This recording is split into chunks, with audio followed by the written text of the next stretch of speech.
Hello student, आज 22 सितंबर 2020 को हमारा आज फर्स्ट वीडियो है। ठीक है बेटा, क्योंकि आज से तुम्हारा लेक्चर मैं ले रही हूँ कॉर्पोरेट अकाउंटिंग का। ठीक है, इनकम टैक्स तो हमारा चल ही रहा है, लेकिन कॉर्पोरेट अकाउंटिंग भी अब से मैं ही लूँगी। ठीक है बेटा, तो हमारा कॉर्पोरेट अकाउंटिंग का फर्स्ट चैप्टर है शेयर कैपिटल, यानी कि उसमें आपको पता लगेगा कि व्हाट इज शेयर्स। ठीक है, शेयर क्या होते हैं and different types of shares. ठीक है, rules regarding issue of shares and equity share, preference shares, उनका डिफरेंस। ठीक है बेटा, और शेयर कैपिटल क्या होती है। ठीक है, इन्वेस्टर्स कैसे उस पर पैसा लगाते हैं कंपनी में और कैसे उसको यूज़ किया जाता है। ठीक है, और उनकी एंट्रीज कैसे की जाती है बुक्स में। तो ये सारी चीज़ें आपको चैप्टर में पता लगेंगी। थोड़ा बहुत तो आपने पढ़ा भी होगा +2 में, जो कॉमर्स के स्टूडेंट हैं उन्होंने पढ़ा होगा इस चीज़ को। ठीक है बेटा, तो अब यहाँ पे क्योंकि आपकी पहले क्लास रिंकू मैडम ले रहे थे तो काफ़ी कुछ उन्होंने आपको बता दिया होगा, लेकिन फिर भी एक बार सम स्टार्ट कराने से पहले, क्योंकि इस चैप्टर में से हमारा 10 मार्क्स का क्वेश्चन तो आता ही आता है, वो कंफर्म है, वो आपके 10 मार्क्स सिक्योर हो जाएंगे। तो हमने अब स्टार्ट करने हैं अपना सम प्रैक्टिकल पार्ट स्टार्ट करना है। ठीक है, इसके लिए आपको शेयर से रिलेटेड जितनी भी जनरल एंट्रीज हैं, ठीक है, उनसे रिलेटेड रूल्स कि भाई किस तरीके से हमने उसको जो हमारा अमाउंट आता है, जो हमारा जो मनी आती है, चाहे वो एप्लीकेशन मनी है चाहे अलॉटमेंट मनी है। ठीक है, तो ये सारे मनी को कैसे यूज़ करना है, क्योंकि इसके भी रूल्स होते हैं। कंपनीज एक्ट 2013 के अकॉर्डिंग बहुत सारे रूल्स होते हैं जिनको फॉलो करना पड़ता है। ठीक है, तो शेयर क्या होता है, जो कंपनी की टोटल कैपिटल होती है उसको डिफरेंट पार्ट्स में, यानी डिफरेंट पार्ट का मतलब इक्वल पार्ट्स में अगर उसको डिवाइड कर देते हैं तो उसको हम शेयर कहते हैं। ठीक है, और उस टोटल अमाउंट को हम शेयर कैपिटल कहते हैं। जैसे हमारे किसी कंपनी की जो शेयर कैपिटल है वो 1 लाख रुपीज़ है, 1 लाख रुपीज़ है, और उनके एक शेयर की फेस वैल्यू 10 रुपीज़ है, तो नंबर ऑफ शेयर उनके पास 10,000 होगी। ठीक है, क्योंकि 10,000 को हम 10 से मल्टीप्लाई करते हैं तो 1 लाख का अमाउंट हमारा शेयर कैपिटल का आ जाता है। ठीक है बेटा, तो इसी को हम शेयर कहते हैं, इसी को शेयर कैपिटल कहते हैं। दूसरी चीज़ क्या है, क्योंकि वो कंपनी है और वो ज्वाइंट स्टॉक कंपनी है। ज्वाइंट स्टॉक कंपनी का मतलब क्या होता है कि उस कंपनी में डिफरेंट पर्सन का, डिफरेंट इन्वेस्टर्स का, डिफरेंट शेयर होल्डर्स का उसमें पैसा इन्वेस्ट हो रखा है। ठीक है, तो उस पैसे को, क्योंकि पब्लिक का पैसा है, तो उस पैसे को यूज़ करने के कुछ रूल्स होते हैं। ठीक है, अगर उस रूल्स को फॉलो नहीं किया तो कंपनी जो है अल्ट्रा वायरस में चली जाती है, यानी कि उसके जो जितने भी काम है वो अल्ट्रा वायरस हो जाते हैं। इट मीन्स कंपनी अपने ऑब्जेक्टिव से अलग हट के उस पैसे को यूज कर रही है। ठीक है जी, तो इसीलिए इन रूल्स को फॉलो करना जरूरी होता है। और उसके बाद जितना पैसा कंपनी के पास आया है उस पैसे को कैसे उन्होंने यूज किया है वो भी सारी उनको अपनी रिकॉर्डिंग रखनी पड़ती है। तो उसके लिए उसके रिगार्डिंग वो जनरल एंट्रीज पास करते हैं। तो वही जनरल एंट्रीज मैंने आपको सिखानी है। कुछ बच्चों ने पहले भी कर चुके हैं +2 में इस चीज़ को, लेकिन जो आर्ट्स के बच्चे हैं उनको अभी इसकी बहुत कम नॉलेज है। ठीक है बेटा, इसलिए मैं उन्हीं के लिए दोबारा ये एंट्रीज आपको करवा रही हूँ। तो देखो बेटा, सबसे पहले क्या होता है कि issue of share capital at par. At par का मतलब जितनी उस शेयर की फेस वैल्यू है, माना कि 10 रुपीज़ उस शेयर की फेस वैल्यू है, तो अगर 10 रुपीज़ पे ही वो शेयर कंपनी अपने इन्वेस्टर्स को, अपने शेयर होल्डर्स को इश्यू कर रही है, तो वो जो 10 रुपीज़ है वो उस शेयर की फेस वैल्यू है। It means issue of share capital at par. At par का मतलब 10 रुपीज़ का शेयर है, 10 रुपीज़ पे ही इश्यू किया है। ठीक है बेटा, तो ये रूल क्या होता है कि भाई कोई भी कंपनी अपनी शेयर कैपिटल को, जो उसकी फेस वैल्यू है 10 रुपीज़ की, वो लमसम में नहीं मंगाती, मतलब कि वो उनसे 10 रुपीज़ को इंस्टॉलमेंट में मंगाएगी। ठीक है, जैसे मैंने यहाँ पे देखो बेटा, यहाँ पे मैंने तुम्हारे नोट्स बनाए हैं। 10 रुपीज़ की अगर हमारी फेस वैल्यू है और शेयर की फेस वैल्यू 10 रुपीज़ की होगी, तो कंपनी उसको कैसे मांग रही है। देखो, 10 रुपीज़ में से 2 रुपीज़ वो मांग रही है एप्लीकेशन पे। मतलब जो डिफरेंट शेयर होल्डर्स हैं हमारे, उन्होंने अपनी जो शेयर की जो फेस वैल्यू 10 रुपीज़ है उसमें से 2 रुपीज़ उन्होंने एप्लीकेशन पे भेजने हैं। तो जो शेयर एप्लीकेशन के अमाउंट आएगा वो number of shares multiply application money होगी 2 रुपीज़।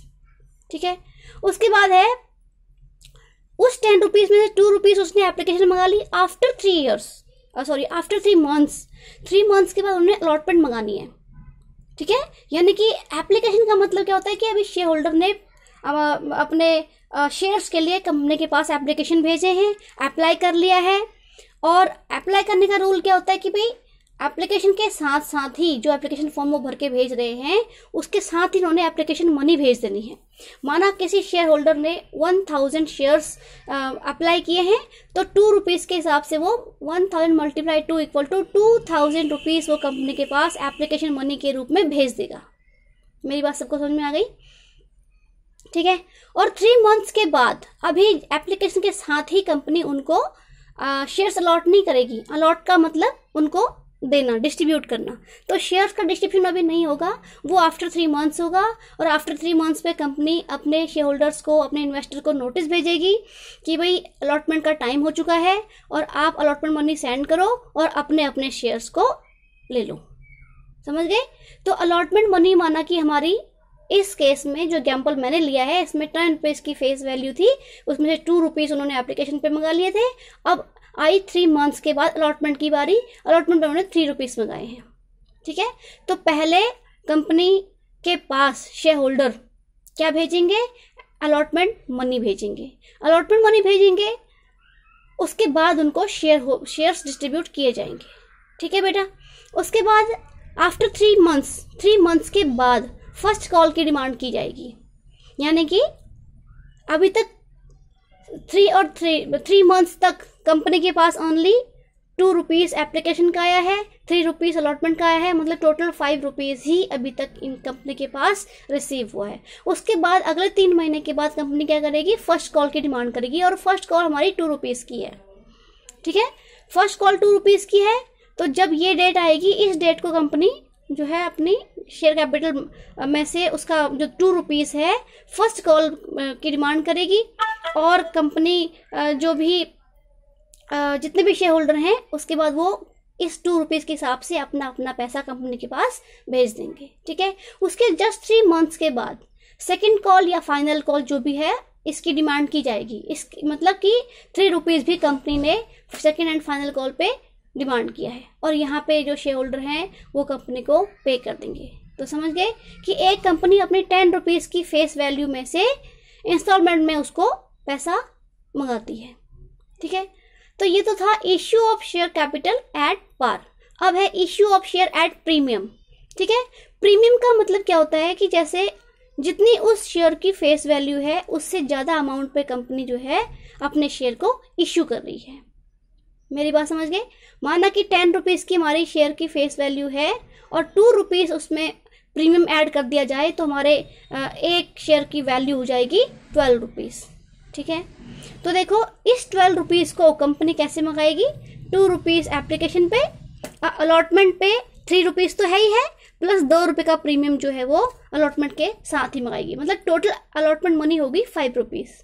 ठीक है, उसके बाद आता है हमारा आफ्टर 3 मंथ्स फर्स्ट कॉल आती है। फर्स्ट कॉल पे वही 2 रुपीज़ एंड उसके 3 मंथ्स के बाद सेकेंड एंड फाइनल कॉल पे भी 3 रुपीज़। ठीक है, तो टोटल हो गए 12 रुपीज़। मतलब हमारे शेयर की फेस वैल्यू क्या बन जाएगी?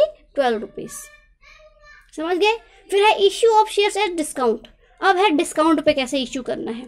डिस्काउंट का मतलब क्या होता है कि जितनी शेयर की फेस वैल्यू है उससे कम अमाउंट पे कंपनी जो है उस शेयर को इश्यू कर रही है और यहाँ पे कंपनी को लॉस होता है। प्रीमियम में कंपनी को प्रॉफिट होता है और डिस्काउंट पे कंपनी को लॉस होता है। ठीक है, तो देखो माना कि इस कंपनी ने 1 रुपये का डिस्काउंट दिया है अपने शेयर होल्डर को, तो 10 में से 1 रुपीज़ लेस करके 9 रुपीज़ का हमारा शेयर की फेस वैल्यू बन जाती है। तो जैसे प्रीमियम को हम अलॉटमेंट पे शो करते हैं ऐसे ही डिस्काउंट को भी हम अलॉटमेंट के साथ ही शो करेंगे। ठीक है, तो देखो इस 9 रुपीज़ को इस कंपनी ने कैसे डिमांड किया है? एप्लीकेशन पे 2 रुपीज़, अलॉटमेंट मनी 3 रुपीज़ की थी, 1 रुपीज़ का डिस्काउंट भी हमने इसी अमाउंट में से लेस करना है, तो 3 रुपीज़ की अलॉटमेंट मनी -1 रुपीज़ का डिस्काउंट इक्वल टू 2 रुपीज़ ये एप्लीकेशन पे मंगाएगी कंपनी, ठीक है। उसके बाद फर्स्ट कॉल पे वही 2 rupees and second and final call पे भी 3 रुपीज़। तो इन सब के बीच में 3 मंथ्स का गैप होगा, ठीक है बेटा। उसके बाद अब मैं तुम्हें करा रही हूँ यहाँ पे से क्या करा रही हूँ, जनरल एंट्रीज करा रही हूँ, ठीक है। तो देखो जनरल एंट्रीज ये अभी बेसिक है, उसके बाद फोरफीचर की एंट्री भी तुम्हारे साथ में करवाऊंगे, ठीक है। तो देखो जब कंपनी एप्लीकेशन मनी कंपनी जो है अपने शेयर होल्डर को अप्लाई करने के लिए कह रही है कि भाई आओ और हमारी कंपनी में इतने शेयर्स हैं, आप इस पे आके अप्लाई करो, तो उस टाइम पे जो फर्स्ट हमारी एंट्री बनती है, क्योंकि एप्लीकेशन मनी रिसीव हो चुकी है, ड्यू करने से पहले ही एप्लीकेशन मनी रिसीव हो चुकी है, तो वहाँ पे हमारी एंट्री बनेगी bank account debit to share application account, ठीक है। तो यहाँ पे हम 2 रुपीज़ के हिसाब से उनसे पैसा जितना भी मतलब शेयर उन्होंने मांगे हैं, वो एप्लीकेशन मनी हमारी पीछे 2 थी ना, तो 2 के हिसाब से हमारा अमाउंट पैसा आ जाएगा। तो इसको हमने बैंक को डेबिट इसलिए किया है क्योंकि बैंक में अमाउंट रिसीव हो चुका है, और किसके नाम से, शेयर एप्लीकेशन के नाम से। तो बैंक का पैसा हम शेयर एप्लीकेशन अकाउंट में ट्रांसफर कर रहे हैं, क्योंकि बैंक में तो ऑलरेडी पैसा शेयर होल्डर ने भेज दिया है, अपने एप्लीकेशन फॉर्म के साथ ही उन्होंने एप्लीकेशन मनी भी सेंड कर दी है, इसलिए वो बैंक में ऑलरेडी आ चुकी है। तो हम बैंक के पैसे को शेयर एप्लीकेशन अकाउंट में ट्रांसफर कर रहे हैं, ठीक है। अब शेयर एप्लीकेशन अकाउंट का जो अमाउंट हमने बैंक से ट्रांसफर किया था, उसको हम शेयर कैपिटल के नाम से यहाँ पे ट्रांसफर कर रहे हैं, ठीक है। तो ये 2 हमारी जो एंट्रीज हैं, ये हमेशा इसमें पेयर में एंट्री आएगी, जोड़े में आएगी, ठीक है। तो first entry application money receive होने की, सेकंड जो एंट्री है उसमें हम एप्लीकेशन के अमाउंट को हम शेयर कैपिटल अकाउंट में ट्रांसफर कर रहे हैं, ठीक है। आफ्टर 3 मंथ्स हमारी अलॉटमेंट आती है, तो मैं बताया था अभी अलॉटमेंट मनी यहाँ पे क्योंकि यहाँ पे शेयर होल्डर अपने आप ही तो यहाँ पे जो शेयर होल्डर हैं, जैसे उन्होंने एप्लीकेशन मनी अपने आप ही भेज दी थी, ऐसा ये नहीं करेंगे, क्योंकि यहाँ पे कंपनी अब क्या कर रही है, अपने शेयर होल्डर को शेयर्स डिस्ट्रीब्यूट करेगी, इसलिए यहाँ पे वो पहले अलॉटमेंट मनी की डिमांड करेगी। तो शेयर अलॉटमेंट अकाउंट डेबिट, और अगर हमारा जो शेयर है वो डिस्काउंट पे इशू आए तो डिस्काउंट अकाउंट डेबिट, ठीक है, डिस्काउंट अकाउंट डेबिट हो जाता है, ठीक है, टू शेयर कैपिटल। लेकिन अगर हमारा शेयर जो है वो सिक्योर प्रीमियम पे, वो हमारा प्रीमियम पे अगर शेयर इश्यू हो रखा है, तो वो सिक्योरिटी प्रीमियम हमारा क्रेडिट में जाएगा, क्योंकि थर्ड रूल जो है हमारा नॉमिनल अकाउंट का रूल जो है, all incomes and gains are credit and all expenses and losses are debit. इस रूल से जो हमारा डिस्काउंट है वो कंपनी के लिए लॉस है, इसलिए वो डेबिट में जाएगा, और जो सिक्योरिटी प्रीमियम है वो कंपनी के लिए इनकम हो रही है, इसलिए वो क्रेडिट में जाएगी, ठीक है। उसके बाद यहाँ पे ड्यू हो गई, ड्यू का मतलब कॉल कर लिया उन्होंने अलॉटमेंट के लिए, भाई लाओ दो, ठीक है। अब शेयर होल्डर पैसा भेज रहे हैं अलॉटमेंट मनी का, ठीक है, अलॉटमेंट मनी का पैसा आ रहा है, इसलिए क्या आएगा, bank account debit to share allotment account, यानी कि बैंक में पैसा आ गया है शेयर अलॉटमेंट अकाउंट के नाम का। फिर अगली 2 एंट्रीज 3 मंथ्स के बाद आएंगी कि भाई कंपनी ने फर्स्ट कॉल मांग ली, ठीक है, फर्स्ट कॉल डिमांड की है, इसलिए share first call account debit to share capital account, ठीक है। उसके बाद 6th एंट्री है bank account debit to share first call account. It means कि शेयर होल्डर्स ने फर्स्ट कॉल मनी कंपनी के बैंक अकाउंट में ट्रांसफर कर दी है, ठीक है। तो ये 2 एंट्रीज होगी हमारी फर्स्ट कॉल की। आफ्टर 3 मंथ्स कंपनी जो है फाइनल कॉल डिमांड करेगी, तो फाइनल कॉल जब डिमांड करेगी तो उसकी ड्यू की एंट्री क्या पड़ेगी, share final call account debit to share capital account, यानी कि शेयर फाइनल कॉल का पैसा कंपनी मांग रही है। अब यहाँ पे कंपनी ने डिमांड कर दी तो शेयर होल्डर्स उस अमाउंट को पे करेंगे। कैसे पे करेंगे, कंपनी शेयर होल्डर कंपनी के बैंक अकाउंट में शेयर फाइनल कॉल के नाम से पैसा ट्रांसफर कर देंगे, ठीक है। तो यहाँ तक कंपनी का जैसे एप्लीकेशन पे 2 रुपीज़, अलॉटमेंट पे 3 रुपीज़, ठीक है, एंड फर्स्ट कॉल पे 2 रुपीज़ एंड फाइनल कॉल पे भी 3 रुपीज़। इस तरीके से टोटल जो है हमारा 10 रुपीज़ यहाँ पे टोटल कंपनी के पास रिसीव हो चुका है। अब ऐसा होता है कि जरूरी नहीं है कि भाई जितने शेयर होल्डर से पैसे मांगे हैं वो सारा की सारी मनी जो है कंपनी ने रिसीव कर ली है।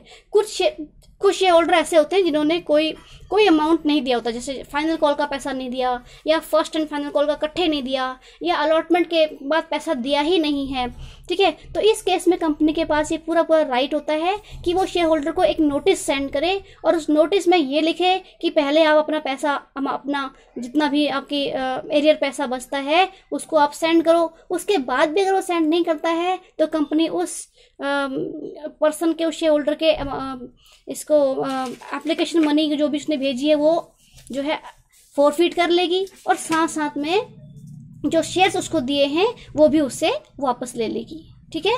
तो फॉरफीचर का मतलब क्या होता है? पैसा जब्त कर लेना, यानी जितना इन्होंने पैसा दे चुके हैं शेयर होल्डर, ठीक है, उसको वो कंपनी को पूरा राइट होता है कि उस अमाउंट को वो फॉरफिट कर ले, ठीक है। तो उसी फॉरफीचर की एंट्री मैं आपको समझा रही हूँ।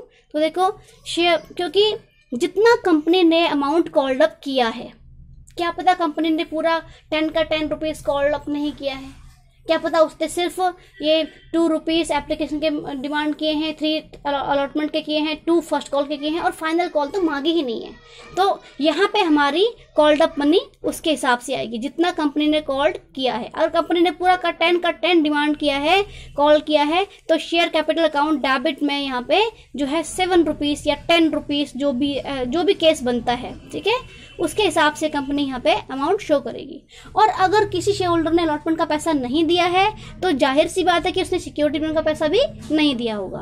तो उस केस में हमारी सिक्योरिटी लोन की एंट्री जो है डेबिट साइड में हो जाती है उल्टी, और उसके साथ क्या करते हैं, उसको कैंसिलेशन की एंट्री मान लेते हैं। फिर है टू शेयर कॉल अकाउंट। यहाँ पे अगर उसने फर्स्ट कॉल नहीं दिया, सेकंड कॉल नहीं दिया, जो भी कॉल यहाँ पे नहीं दिया उतने का अमाउंट यहाँ पे आ जाएगा। फिर है शेयर फॉरफीचर अकाउंट। जितना अमाउंट कंपनी फॉरफिट कर रही है, मतलब जितना अभी तक शेयर होल्डर पे कर चुका है उस सारे पैसे को कंपनी फॉरफिट कर लेती है, तो उसकी एंट्री यहाँ पे आती है, ठीक है।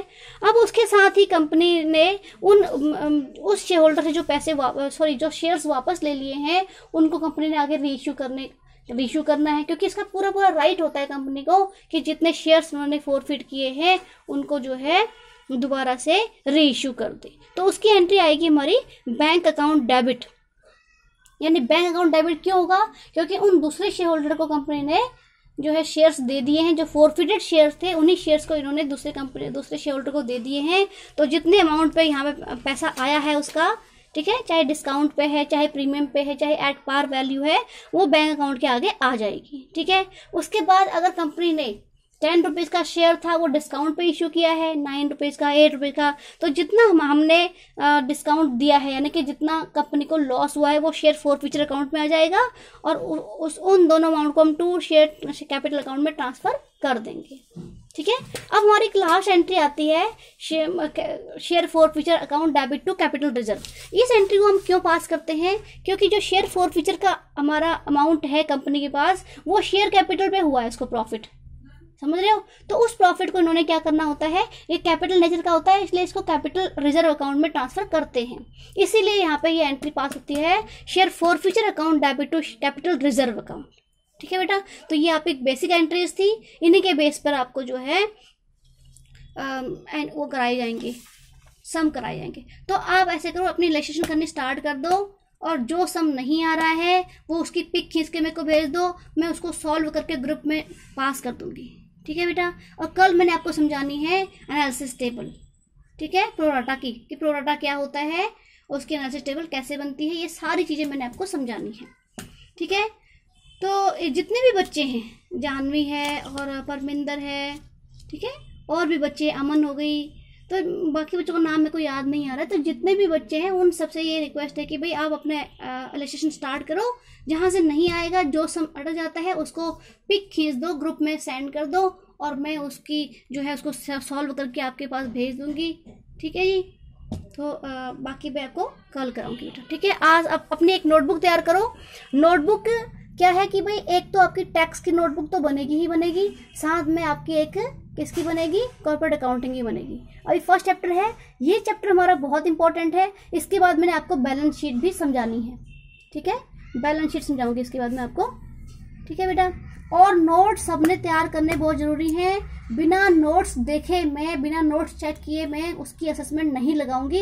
ये मैं आपको पहले ही बता रही हूँ, को पता है ना कि नोट्स में ही बनवाती हूँ, इसलिए ये बिना नोट्स के तो मैंने तुम्हारी असेसमेंट लगानी ही नहीं है। जिसने नोट्स नहीं बनाए उसके 5 या 10 मार्क्स तो मैं असेसमेंट में काट लूँगी इस बार, क्योंकि पूरा पूरा टाइम है आपके पास।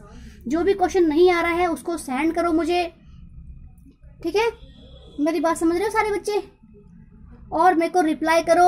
और जो मैं वीडियो डाल रही हूँ उसकी व्यूज सबने देखनी है, क्योंकि मैंने एक एक बच्चे का नाम वहाँ पे देखना है। जिस बच्चे का नाम नहीं होगा उसको मैं अपनी एक मैंने कॉपी बना रखी है उसमें नोट करूँगी और उसकी असेसमेंट उसी बेस पे लगाई जाएगी, ठीक है। बाकी कल